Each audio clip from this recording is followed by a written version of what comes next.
आइए सुने बढ़िया भजन। अरे भारत के जवनवा, भारत के जवनवा, भारत के जवनवा, भारत के जवनवा, भारत के जवनवा, बुरे कमवा से जियरा बचाइली हो रे भारत के जवनवा।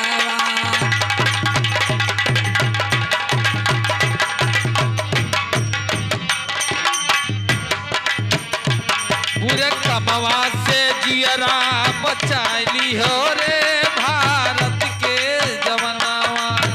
हे बुरे कमवा से जियरा बचाइली हो भारत के जवनवा। बुरे कमवा से जियरा बचाइली हो रे भारत के जवनवा। बन के गुरु सबके कथवा सुनावे, बन के गुरु सबके कथवा सुनावे। माई मरी तो लाश जलवावे, माई मरी तो लाश जलवावे। कहा था है कि हई अंगुरिया हेतने का काट लियो नहीं तो पुण्य नहीं मिली। तो जब पुण्य का बात है तो एक अंगूर को कहे काटे खबरवा से ले ले जौने भर पेट पुण्य हो जाए। काहे कटैया काट ले तो नहीं सही। हाँ बन के गुरु सबके कथवा सुनावे, बन के गुरु सबके कथवा सुनावे। बन के गुरु सबके कथवा सुनावे। माई मरी तो लाश जलवावे, माई मरी तो लाश जलवावे। माई मरी तो भैया लाश जलवावे। कैसन जलवे में आई के बझाई गयो हो भारत के जवनवा। जलवा में आई के बझाई गयो रे भारत के जवनवा। कैसन जलवे में आई के फंसाई गयो रे भारत के जवनवा।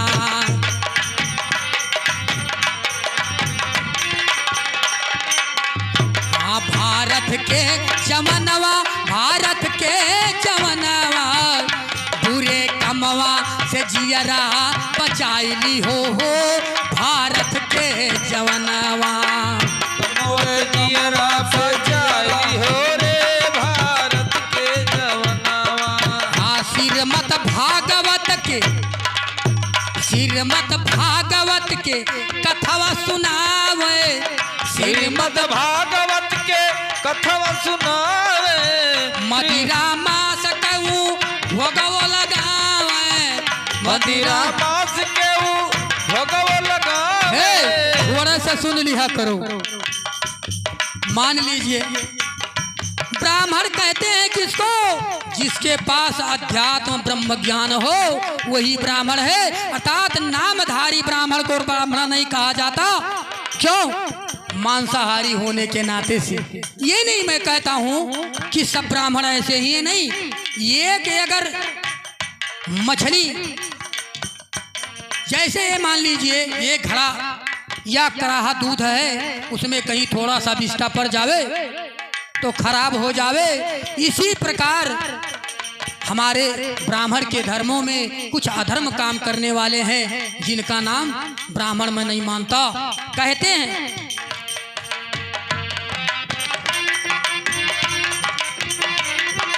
हाँ श्रीमद् भागवत के कथवा सुनावे, श्रीमद् भागवत के कथवा सुनावे। मदिरा मांस के भोगवा लगावे, मदिरा मांस के भोगवा लगावे। खानी बाड़ी के अपने भुलाई गयो हो भारत के जवनवा। खानी बाड़ी के अपने भुलाई गयो हो भारत के जवनवा।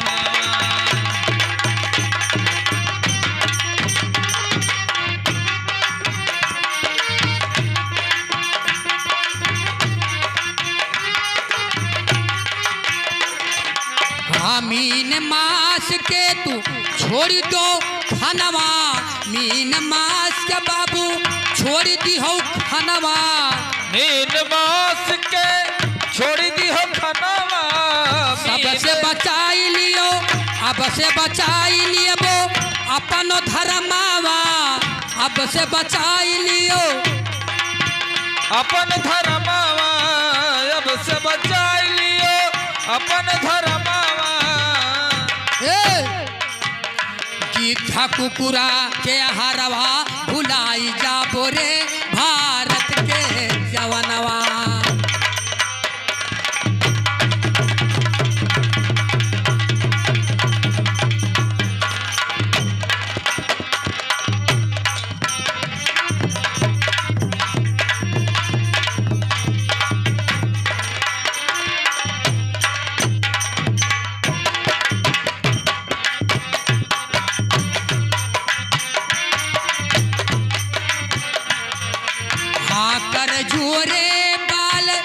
सर बतावे कर जुरे बाल,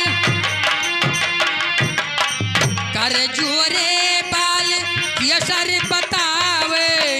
सदगुरु शब्द से तो ही के जगावे, सदगुरु शब्द से तू के जगावे। श्री सदगुरु कबीर जी बताए गए हो भारत के जवनावा। श्री सदगुरु कबीर जी लखाई गए हो भारत के जवनवा। जियरा बचाई हो रे भारत के जवनवा, पूरे कमवा से जियरा बचाई हो भारत के जवनवा। से जियरा बचाई हो रे भारत के जवनवा। बोलिए आनंद कंद भगवान की जय।